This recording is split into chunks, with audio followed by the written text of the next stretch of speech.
kapag nawalan ka daw ng mahal sa buhay. Makakatulong daw kung babalikan mo yung mga alaala, yung mga pangaral na iniwan nila sa inyo.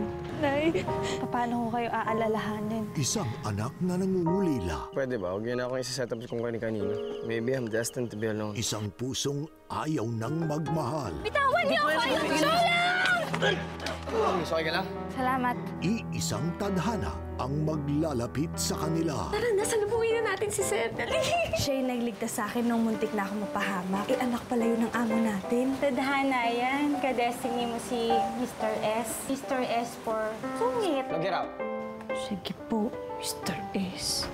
Sir Jay, mas bagay sa inyo yung ganyan na kangiti. Dalawang pusong naghahanap ng pagmamahal. Ngunit, Hi! I have a surprise for you. Hi, babe. paano kung kakabit nila ay mga sugat ng nakaraan? Healing Hearts, simula May 11 na.